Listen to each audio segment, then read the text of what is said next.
Good morning, everyone. Thank you for joining. This is Tuval from Loop Genomics here. I want to thank everyone joining us. I guess it's good morning on the West Coast and good afternoon for those of you on the East Coast. I will be walking you through today through Loop Genomics' single molecule long read technology for sequencing microbiomes. But before that, let me say a few words about the company, about Loop Genomics, about myself, and just give some structure to this talk. So, Loop Genomics was founded in 2015. We're based in the San Francisco Bay Area, in San Jose. We are a Y Combinator and Coastal Ventures funded company. And the technology behind kind of powering Loop Genomics' synthetic long-read sequencing technology was developed in multiple research institutes across actually several different continents in the past decade. And then in 2015, all that technology was consolidated into Loop Genomics, and it is what today is Loop Genomics' long-read sequencing technology.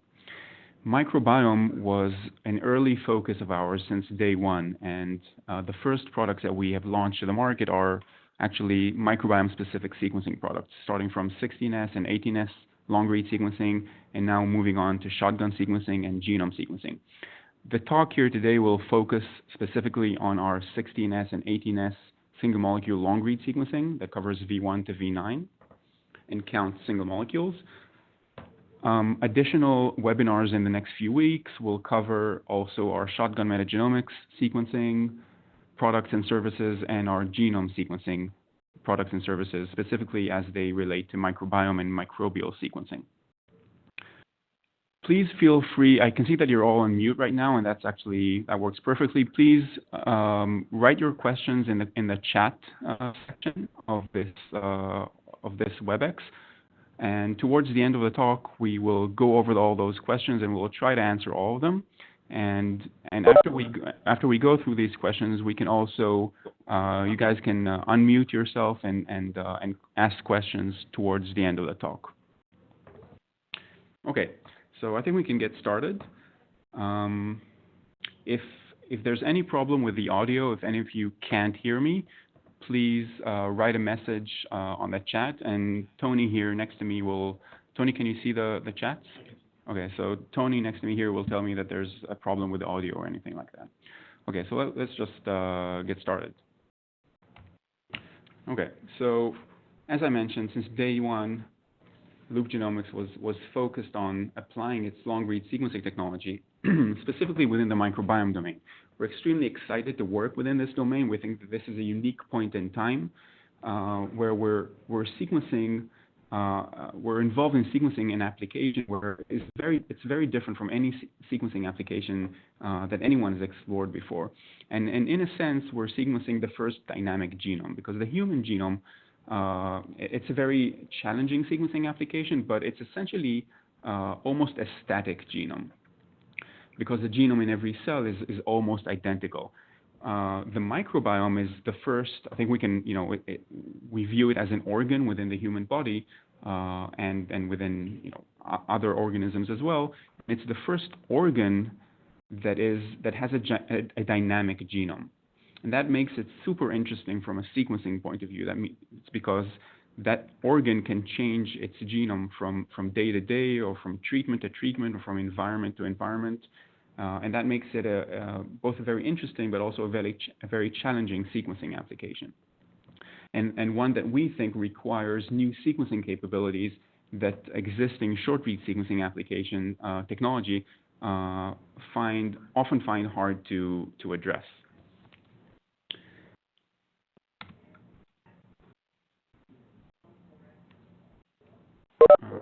Sorry.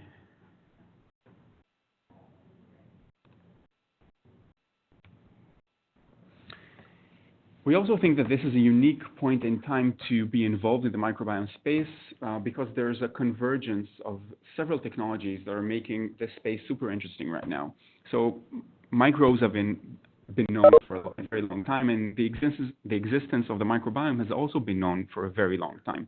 The reason the microbiome field has, in a sense, big bang during the past, I'd say, 5 to 10 years is because there's a convergence of several key technologies that are really enabling us to take a deeper look into the dynamics of the microbiome. So starting from the early 2000s with traditional Sanger sequencing, we can see that around the year 2007, 2008, started a exponential reduction in the cost of a short-read DNA sequencing. And that was coupled with exponential advancements in our ability to compute, essentially, as demonstrated by Moore's law. So we think that the convergence of these two technologies, the exponential reduction in the cost of short-read sequencing, together with the exponential reduction in the cost of computing, these two technologies are converging to essentially create, I'd say, a perfect storm for microbiome research.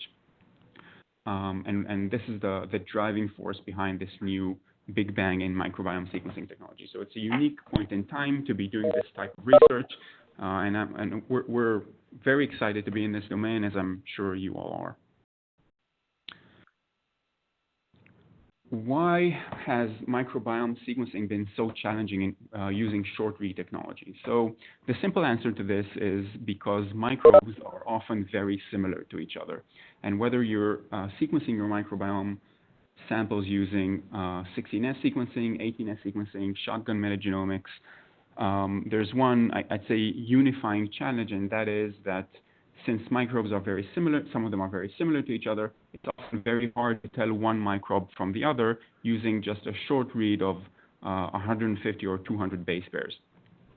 This is a general problem in DNA sequencing today, but it's even more acute in microbiome sequencing because of the high similarity between many different microbes, which makes short read sequencing sometimes a very hard tool to interpret the data with.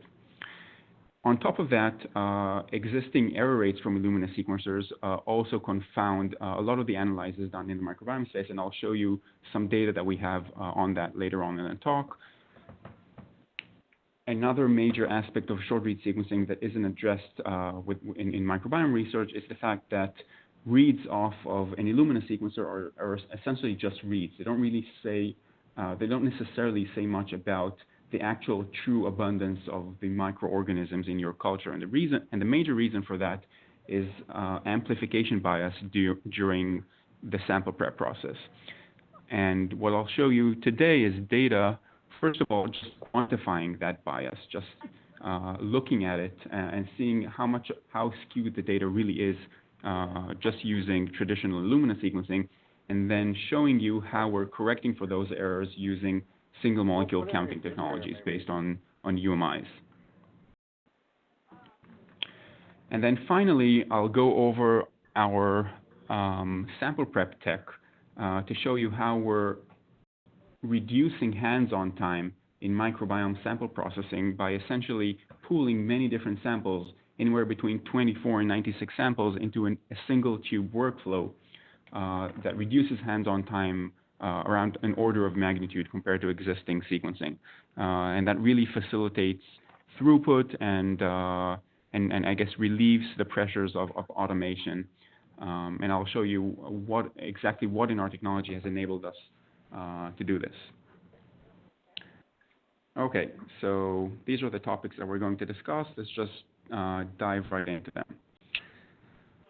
Okay, so I think that it's important to start with the fundamental technology that has enabled us to make all these advances in microbiome sequencing. So, Tony? Can you see my cursor? Great. Okay, so this slide is a general explanation for how loop sequencing technology works. I'll focus this description specifically for a 16S kit and service, but you can generalize this description to essentially how our sequencing technology works in general for all the different sequencing applications that we're currently providing. Okay, so you can imagine that this DNA molecule here is a long, full-length molecule from your original sample. In the case of this webinar, we're talking about either full-length 16S or 18S molecules. These are V1 to V9 full-length 16S molecules. The first part of our prep involves attaching a loop-specific adapter, shown by this blue barcode here, into each and every one of those molecules. So each 16S molecule is attached to a unique loop adapter. This adapter contains multiple elements, including several different barcodes and different universal sequences. But for the purpose of this explanation here, what's important to keep in mind is that it has a sample index and a UMI, a unique molecular identifier. For those of you that need a reminder, a unique molecular identifier is a barcode written in DNA. So it's a unique sequence of DNA that can be used as an identifier for a single molecule. So every single 16S in your molecule that is tagged by this DNA-encoded unique molecular identifier, as well as with a sample identifier and other elements that are not necessary for the purpose of this explanation. Okay, so every 16S molecule is tagged by one UMI. The next step in our chemistry involves a unique enzymatic reaction that is really kind of the heart of the chemistry part of Loop's technology. And this chemistry, this enzymatic chemistry involves, you can think of it as a sort of copy-paste operation in DNA, where this barcode here, this unique molecular identifier, is copied and pasted into multiple positions within the same molecule, that is intramolecularly, and not to neighboring molecules, not intermolecularly. So the same barcode, the same sequence, is copied into many different positions within the same molecule, but not to neighboring molecules. Obviously, we're zooming into one molecule here. This happens in parallel over millions of molecules and over many different samples in a single tube. So what's copied and pasted is both the molecular index and the sample index. Now, in the second part of our chemistry, we break those molecules down into short reads and essentially prepare a regular Illumina short read library out of them. Now you can imagine, so these short reads here on the bottom represent those short reads that were prepared from this molecule. So what we then do computationally is we group all the short reads that share the same unique molecular identifier and sample identifier. We bin them into different bins, and then we use all the short reads that share the same barcode in order to reconstruct the sequence of the original single molecule that was tagged by that particular barcode. And that part is done computationally. Okay, so the chemistry that is included in our kit and in our services involves taking you from extracted genomic DNA, tagging your DNA with these unique loop adapters, these barcodes, distributing the barcodes intramolecularly, preparing a short read library from them. So this kit includes everything that you need, taking you from extracted genomic DNA all the way to a library that's ready to load on a sequencer. And then what our computational pipeline, which is included with our kits and our services, includes grouping those short reads according to their molecular identifier and sample identifier and reconstructing the long reads from them. And that part is done on Loop's Microsoft-powered cloud and is included in our kit. Our software also, it not only generates the long reads from the short reads, it also does the downstream microbiome analysis, all the regular analyses that you're used to from in microbiome research. I'll show you slides about that, including classification, quantification, all the pie charts and OTU analysis and things like that. So, but I wanted to go through this slide just to show you how our core chemistry works and how we're able to essentially transform your existing short-read Illumina sequencer into a long-read sequencer without the use of any additional hardware, simply leveraging your existing infrastructure. And the key for how we've been able to accomplish this is the intramolecular chemistry of barcode distribution, coupled with our software for synthetic long-read sequencing. And if you have any questions about this process, please write them in the chat section, and I will address them at the end of the talk. Great. So moving on. What this platform enables you to do is multiplex your workflow, reducing hands-on time approximately tenfold by enabling the pooling of multiple samples into a single tube. So as I mentioned here, this barcode here not only includes a molecular index, but also a sample index. The sample index is also copied and pasted into multiple positions within the same molecule, which means that once you've attached this barcode, which only takes 20 minutes, so this barcode attachment step is the only step in our kit that is done per sample. Once you've done this, you can pool all of your samples together into a single tube, and the reason for that is because we're also copying and pasting the sample index into each and every one of the short reads, which means that you can multiplex samples that you currently cannot. Currently, with microbiome research, samples are processed start to end as separate reactions. Now that we have this ability to distribute the sample index into intramolecularly, you can now multiplex a sample prep of anywhere between 24 and 96 samples into a single tube. So that's how we're contributing to reducing hands-on time and to multiplexing the microbiome sample prep workflow. Obviously, we're increasing read length by more than an order of magnitude. When it relates to 16S sequencing, we're providing V1 to V9 full-length sequencing, 1,500 base pairs for 16S molecules. And when we're doing shotgun metagenomics or genome sequencing, we're getting reads that are up to 50 times longer than your Illumina reads, so anywhere between 5,000 to 10,000 base pair would be your read length. But as I mentioned, this webinar here will be focused on our 16S technology, and there will be future webinars that relate to our shotgun and genome sequencing products. Using V1 to V9 sequencing provides you with much higher resolution when you're looking into your classification of your microbiome, and I'll show you data about this in a few slides.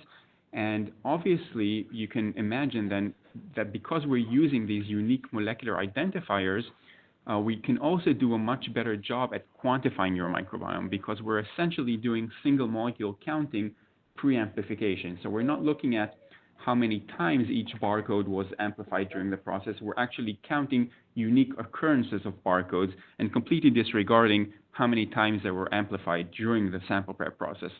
So we're counting single molecules and providing you with a much better, I'd say much more accurate account of the abundance of the species in your sample, and I'll show you a few slides about this. Great, moving on. Just as a general overview, so this is what our kit looks like. As I mentioned, it receives as input extracted genomic DNA, and I guess besides spry beads, has everything that you need in it in order to make a sequencing-ready library that's ready to load on a sequencer, including the Illumina indices and everything else that you need. Once you've processed your samples with our kit, you upload the short read data, the Illumina short read data, to Loop's cloud. So every time that you get a kit, you get a free license to upload your samples to Loop's cloud, where your data will be stored always. You can always access it there, and that's where the cloud-based analysis is done. So this is an extremely computationally intensive task, and that is because each and every one of those molecules, for each and every one of the molecules in your sample, we're essentially doing a de novo assembly operation computationally. So each molecule is constructed de novo. We're not assuming any prior knowledge about your sample from a cloud of short reads that cover it. So this, when you're sequencing hundreds of thousands or millions of molecules, this operation has to be performed. Still ongoing. You're not out of the money. Put it that way. You're still in the money. Yeah. If everyone can just put themselves on mute, that would be great. Thanks. So this is extremely computationally intensive, and that's why the analysis runs on Loop's cloud. So you upload your short read data to our cloud, you hit analyze, that spins up a few thousand Intel cores, and within 2 to 3 hours, you get a link to download your results. Your results would be in the form of several files. I'll run you through the output in a few slides, but essentially you get a FASTQ file with your long reads, and then additional data files summarizing the downstream analysis of your microbiome, including quantification, classification information, and several types of visualization. The key take-home message here is that on your end, there's zero upfront cost in hardware, so you can leverage your existing infrastructure, transform it, simply replace your existing sample prep with Loop sample prep, and you've essentially have a long-read sequencer in your lab. Right, so the kit takes extracted genomic DNA, microbiome DNA as input. It uses 10 nanograms per sample as input. You prepare your sample using our kit. I'll run you through the quick guide and how long it takes exactly, but I can already tell you that it's a single-day workflow with between 1 and 1.5 hours hands-on time for anywhere between 24 and 96 samples. Within the same day, you'll be able to load your sequencer. Once the sequencer is done, you upload your short reads back into Loop's cloud. And then within a few hours, you'll get your output for each one of your samples. That includes the FASTQ files and the other data files for the downstream analysis. All right. So let me now just run you through, just one by one, through a few slides showing the benefits of LoopSeq 16S sequencing as it compares to just traditional Illumina short read sequencing of the 16S molecule. So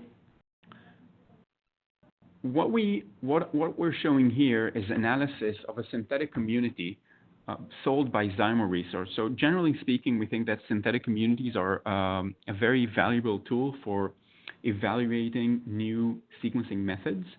Of course, there's tremendous value in also analyzing real complex samples, and obviously we do that a lot, and I'll show you data about that.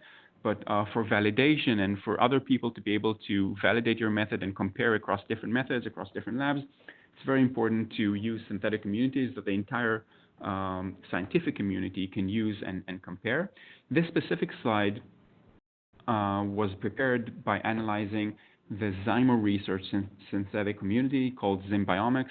We think that the two best synthetic communities on the market today are sold by ATCC. They have a 20-strain staggered mix. And then there's the Zymo Research Genomics synthetic community. So I will show you several slides analyzing both of those synthetic communities as well as analyzing complex samples. So what we can see here is analyzing the Zymo synthetic community using short read sequencing from Illumina using either 150 base pair or 250 base pair, one covering only V3 and one covering V4, V5. So this would be your traditional Illumina sequencing. And then the same sample sequenced with LoopSeq V1 to V9 sequencing that covers all 9 variable regions for each and every molecule. So what you can see here is a read length histogram where on the x-axis is the read length per molecule, and on the y-axis is just the number of reads. So for Illumina sequencing, you can see a sharp peak. It basically just represents the length of the instrument that was used.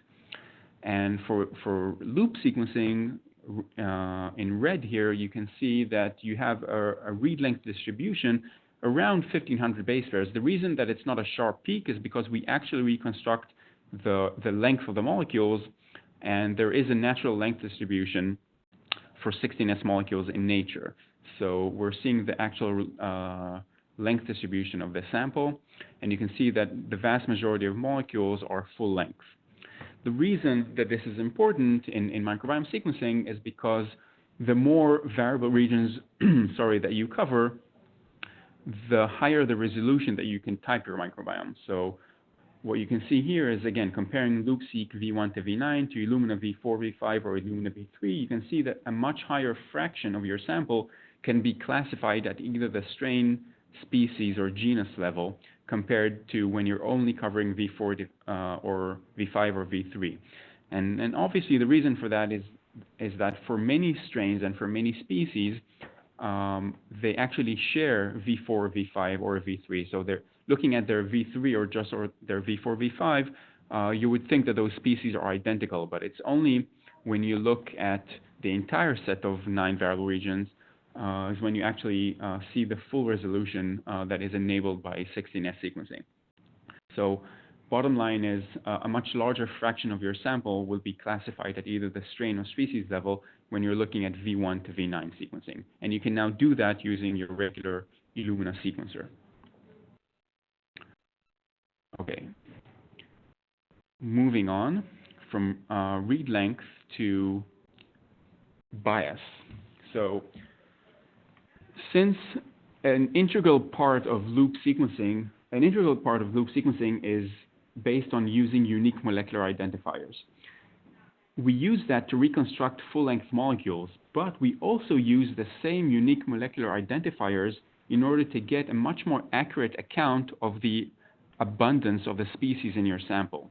And what we've noticed by looking at our data is that sample prep introduces extreme biases into the structure of the populations of your microbiome. Let me explain what we're seeing here in this slide. So in this slide, what we're seeing on the x-axis are single molecules. So in this specific experiment, we sequenced 15,000 unique molecules. So these are not 15,000. This is not equivalent to 15,000 reads off of your Illumina short read sequencing, because there are many PCR duplicates in short read Illumina sequencing, and you can't really tell how many unique molecules you actually sequence. With LoopSeq technology, you can actually tell how many unique molecules you sequence.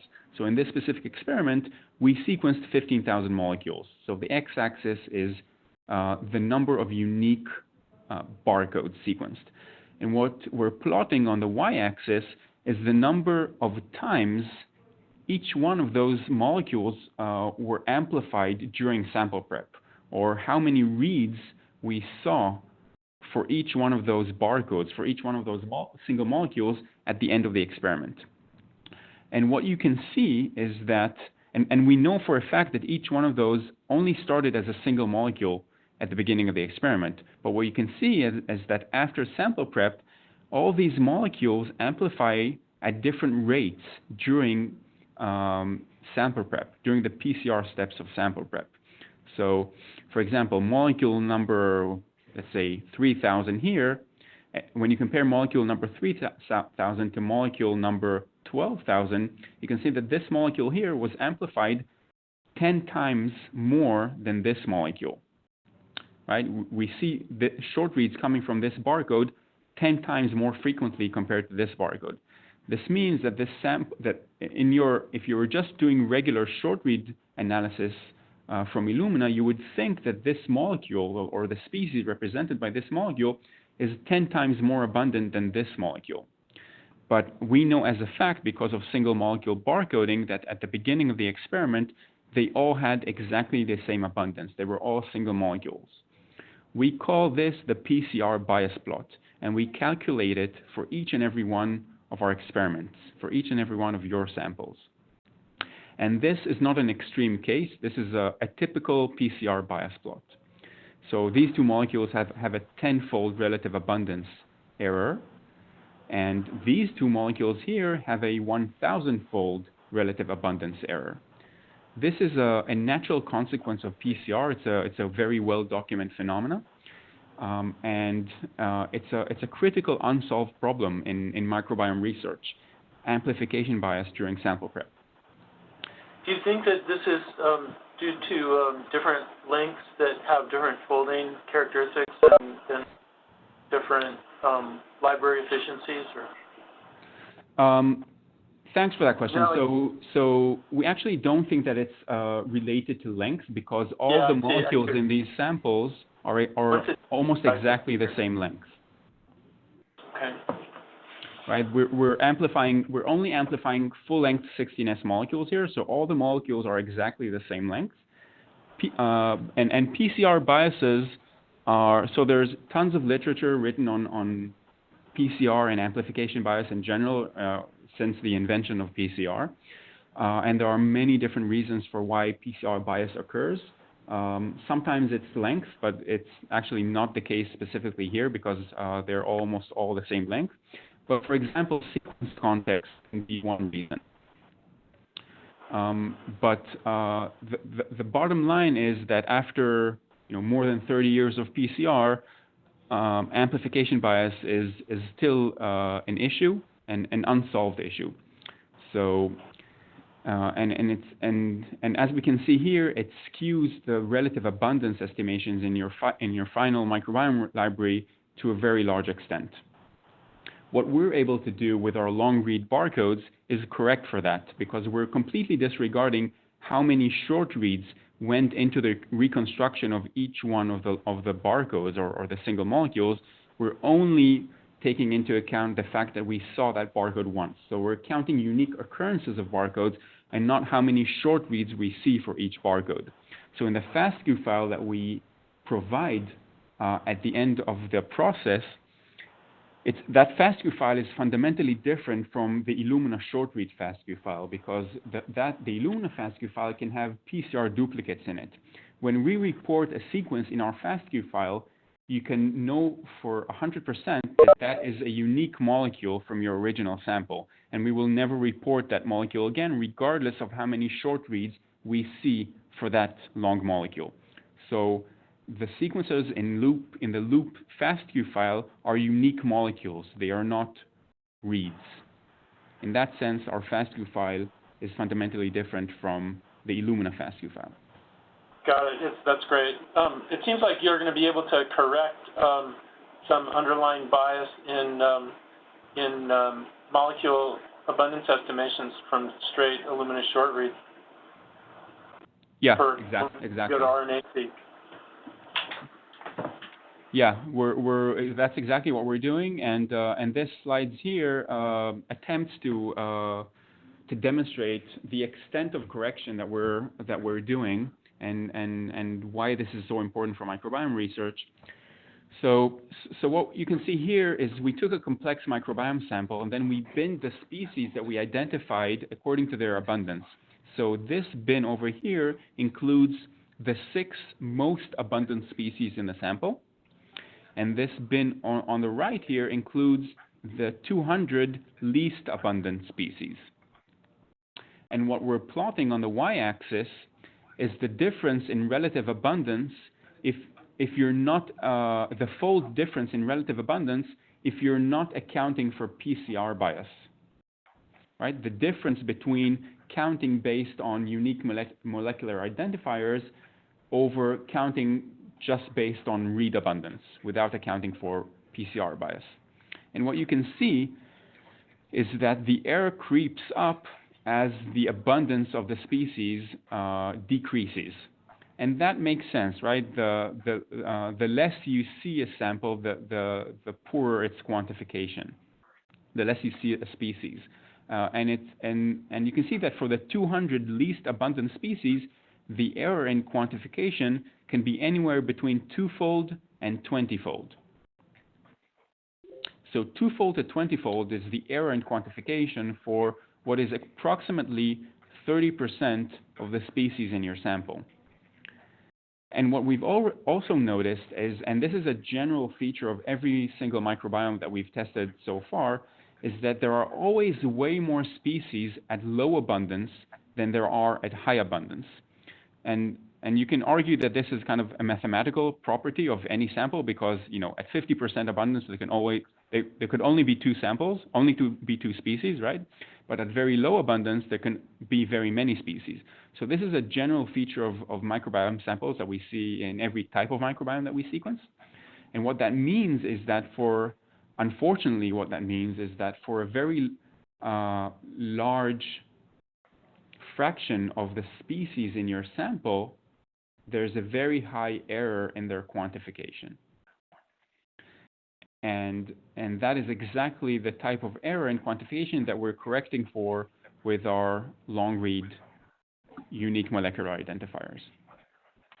And obviously, we're using this correction process not only for our 16S product, but also for our shotgun metagenomics products and our mRNA sequencing products. But as I mentioned, in this webinar, we'll focus our efforts on going through 16S data. All right. So that's quantification using our barcodes. And let me move on to error rates. So far, I've shown how we're using our long-read barcodes to reconstruct long reads and to get a more accurate relative abundance estimation of our microbiomes. Now I'll show you how we're using the same barcodes in order to improve the error rates of Illumina sequencing. I'll start by saying that we've improved Illumina's error rate in microbiome sequencing by 40-fold, reducing it from 1,600 errors per million base pairs to 40 errors per million base pairs. Or we can put this another way, it's the existing error rate from Illumina is around one error in every 600 base pairs. And that's a widely accepted figure from the literature.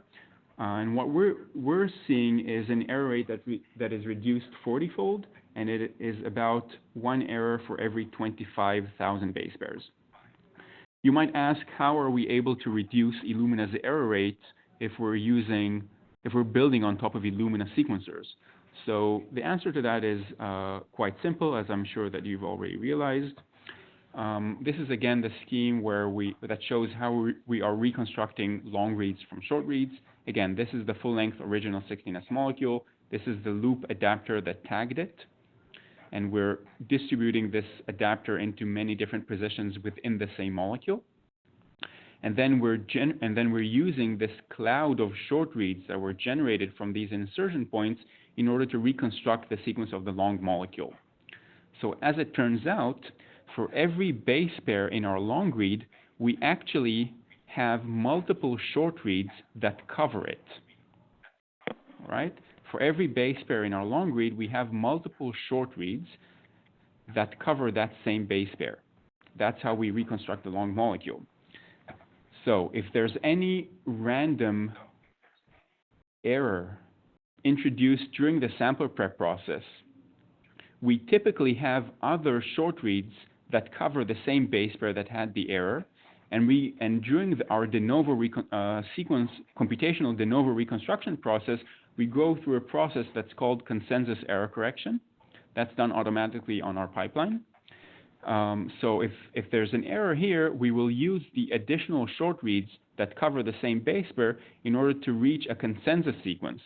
And as it turns out, that consensus sequence eliminates more than 98% of the sequencing errors introduced during sample prep. And that's how we've been able to reduce the error rate 40-fold compared to regular Illumina sequencing, despite the fact that we're using a regular Illumina sequencer in our process.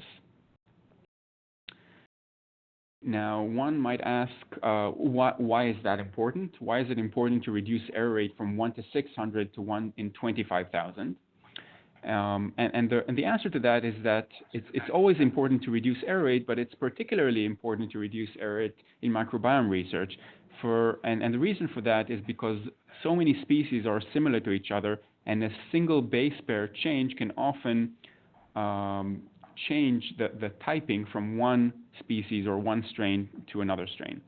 And this plot here shows that. So again, here we're analyzing the zymosynthetic community, which has 12 strains in it, and they are fully published by Zymo Research. And you can go on our website, and we have an example FASTQ file sequencing data of the zymosynthetic community that you can download from there and do your own analysis.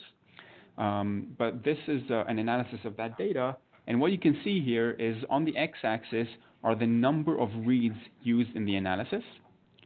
In the case of this red plot here, it's the loop reads. And on the case of this blue plot here, it's the Illumina short reads. And then what we're plotting on the y-axis is the number of unique species identified. And in this case, we know what the correct answer is. The correct answer is 12, as shown by this dashed orange line here. So what you can see is that while with Illumina sequencing, basically the more reads you throw at the sample, the more species you identify. And the reason for that is because when you have an error rate that is 1/600, on average, every 3 reads would introduce one sequencing error into the process. And occasionally, these sequencing errors, these random sequencing errors, hit a real organism that's present in the databases. And that's what's causing, I'd say, a kind of an inflation in the number of species identified, and there's a very high, I'd say, false positive identification rate. While with loop sequencing, because we reduced the error rate 40-fold to 1 in 25,000, you can see that we converge to almost the correct number much faster. I think we converged here to 13 instead of 12. So we converge faster and to a more accurate estimation of the unique number of species in the sample. And the reason for that is because we are eliminating all those false positive identifications due to sequencing errors. So in the microbiome space in general, there's this notion where we're, in many systems, we're unable to saturate the collector's curve. Basically, this phenomenon where the more reads we throw at the sample, the more things we identify.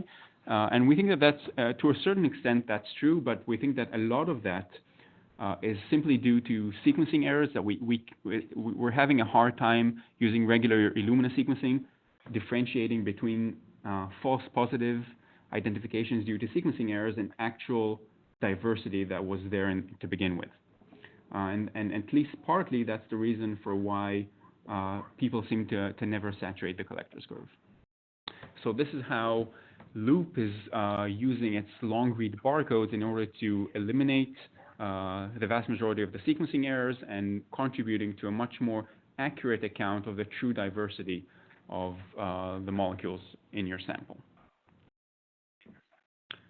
Okay, moving on. Okay, so just a word about workflow. How are we doing on time here? All right. So as I mentioned before, this loop adapter that we are appending to each one of the 16S molecules includes not only the unique molecular identifier that we're using for reconstructing long reads and for reducing the error rate. This identifier is also used this adapter is also used in order to distribute the sample index, which is different from the molecular index. So each one of the loop reads includes basically 3 hierarchies of barcoding. It has a unique molecular identifier that is used for long read reconstruction and for reducing error rates and for quantification, as I just described, but it also has a sample index that is used in order to identify which sample that molecule came from. And obviously it also has an Illumina index, which is the 3rd hierarchy of barcoding that each read has.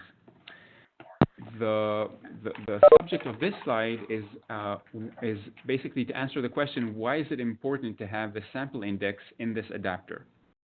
And the reason for that is because we can post-attaching this adapter, which only takes 20 minutes in our kit, you can now pool 96 samples into a single tube. And from that point on, all the way to the sequencer, process your 24, 90, or whatever, 96 samples in a single tube workflow all the way to the sequencer. And the reason you can do that is because we're also copying and pasting the sample index intramolecularly. And that's really the key feature of our method that enabled us to do multiplexing and to generate a single tube workflow for anywhere between 24 and 96 samples. And that's currently not possible using existing short read technology. because using existing short-read technology, you need to carry forward each, let's say you have 96 samples. For each one of those 96 samples, you would have to carry the sample prep from start to end separately, which is a lot of work, a lot of hands-on time, and also a lot of potential places to make errors. With Loop sample prep, you can post barcoding, pull all of your samples into a single tube and process them in a single reaction all the way to the sequencer. And the fundamental chemistry that enables that is, again, this intramolecular barcode and sample index distribution. All right. So yeah, that's what I wanted to mention about our workflow. And for those of you that are curious regarding our workflow, you can go to our website and download the quick guide or the full manual. Everything regarding our workflow, including schemes, and all the details can be downloaded from our website. And towards the end, I'll just show you briefly a slide of the quick guide and the scheme for the workflow. Okay. I mentioned that one of the best synthetic communities on the market today is the ATCC 20-strain staggered mix. This mix has 20 different strains in it with varying amounts of GC content and relative abundance. I think that overall there was a 10,000-fold difference in relative abundance between the most abundant and least abundant strains in this mix. What this plot here shows is our ability to accurately quantify within the same sample strains that have a 10,000-fold difference in relative abundance between them. So you can see the different groups of abundance from the ATCC mix. And what you can see here is that the single molecule barcode and counting technology based on our UMIs enables us to accurately quantify within the same samples species that have anywhere between 1,000 and 10,000-fold differences in relative abundance, which would be very hard to do using short-read sequencing because of the PCR bias that I showed you before. And data for this ATCC and for the Zymo strain and for the Zymo mix sequencing can be found and downloaded exemplary data from our website. Moving on to GC content. So what we've noticed during the development process for these kits is that GC content can have a very strong effect on amplification. So we mentioned length being one of the things that may contribute to amplification bias. So that's not specifically the case for 16S, but we did mention sequence context. So GC content is a very important sequence context for any molecule. And what we've noticed during the development process is that it affects amplification efficiency to a very large extent. Specifically, what you see is that GC-rich organisms or GC-rich molecules amplify slower than GC-poor molecules. So during the past 2 years, we've done a lot of work optimizing that process.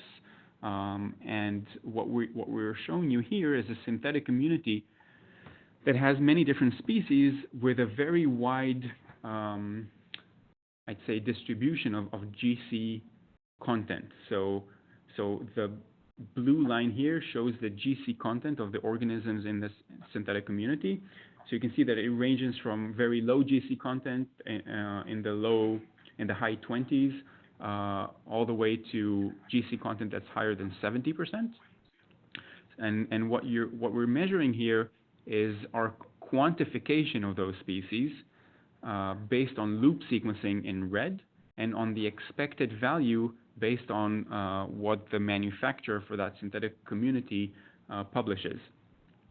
And the take-home message from this slide is that you can see that the LoopSeq 16S quantification is insensitive to GC content.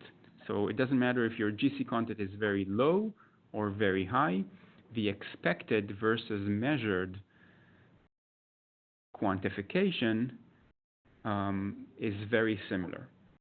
And that wasn't the case 2 years ago when we started the development, and that certainly isn't the case with traditional short read, or to that matter, other types of long read sequencing.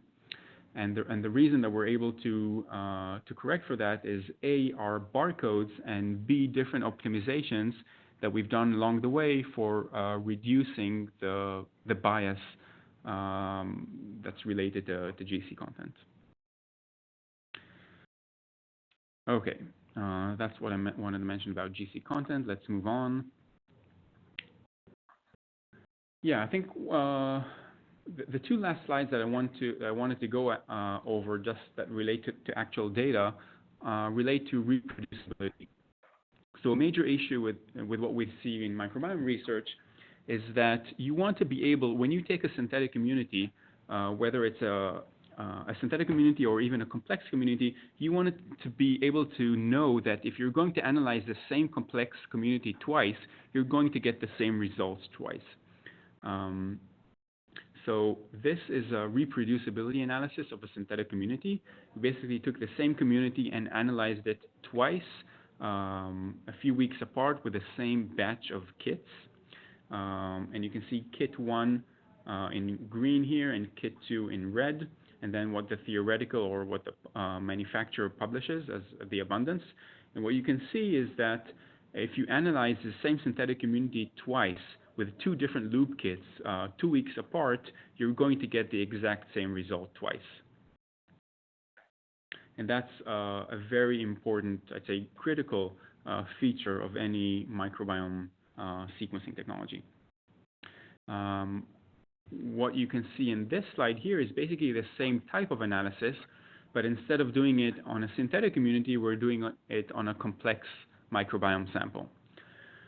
So the different colors here are different samples, and each data point here is a specific species or genus, I should say, and then we're analyzing it on 2 different kits. So the x-axis is kit 1, and then the y-axis is kit 2. And what you can see is that there's a very strong correlation between the abundance of the species when you analyze them, when you analyze the same sample in 2 different kits, as shown by this diagonal line here. So you can trust that not only your synthetic communities, you're going to get reproducible results not only from your synthetic communities, but also from highly complex microbiome samples. Great. Moving on from reproducibility. Yeah, so this part I just wanted to show you that, just to reference that the quick guide, this is just a screenshot of our quick guide. This is, the piece of paper that you print out when you actually process your samples using our kit on the bench. So this can be downloadable on the website. Whoops, sorry. So if you zoom in here, you can see all the different processes starting from barcode assignment. This is where you attach the barcodes to each and every molecule. This process here takes 20 minutes, and then from this point on, the entire process is done as a single tube, and it's a single day protocol. And the vast majority of time is cycling time, so it's not hands-on time. So you can later just go on our website and download the quick guide just to look at the workflow. It's a very, very user-friendly workflow. This is just a schematic showing the different parts of the prep, including times for each step. So the times mentioned here are not hands-on time. These are cycling times. The total hands-on time for this entire process is around an hour and a half. And it really doesn't change a lot if you're doing 24 samples, 48, 72, or 96. And the reason for that is because of the multiplex aspect of the technology. So barcoding is the only step that's done per sample, and that only takes 20 minutes.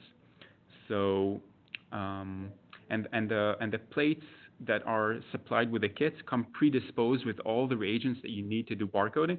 So you essentially just pipette 10 nanograms of your genome into each one of these tubes, and you put this into the PCR machine for barcoding. And at that point, you can multiplex all of your samples into a single tube. So this part on the top here, this 20-minute part, is the only part that's done per sample, and all this part here is done in a single tube workflow. So all in all, a single day process within 1.5 hour hands-on time, and the cycling times are mentioned here. This is just a screenshot out of the manual, of the full manual, which can also be downloaded from our website. All right. I think I'll take some time now to answer some of your questions on the chat, and also after that, any question that you may have after I answer those questions. I just wanted to mention that our 16S technology is now available as a kit. There are actually two versions of the kit. One version is for 16S sequencing only. That is for focusing on the bacterial component of your microbiome. And the second kit is for 16S plus 18S sequencing. So that kit focuses on bacterial, archaeal, and eukaryote fraction of your microbiome. So the first kit, the 16S kit, is bacterial only, and the 16 plus 18S kit is what we call kind of the everything kit that covers all the kingdoms of life in your microbiome. And naturally, it's in a single multiplex reaction. And for both 16S and 18S, you would get V1 to V9 sequencing. For those of you that are not interested in processing your own samples using our kits, we're also offering this sequencing as a service, as a full service. Basically, you send us extracted genomic DNA, and we take it from there. We do everything starting from sample prep, sequencing, data analysis, and we send you the data back. So with the kit option, you get the kit, you do the sample prep on your own, and you do the sequencing on your own. You upload the data to our cloud, and we send you the data back. With a full service option, you send us extracted genomic DNA, and we send you analyzed data back. So those are the two options.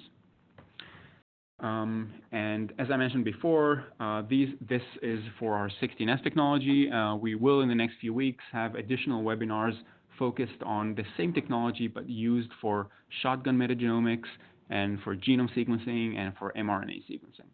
So stay tuned for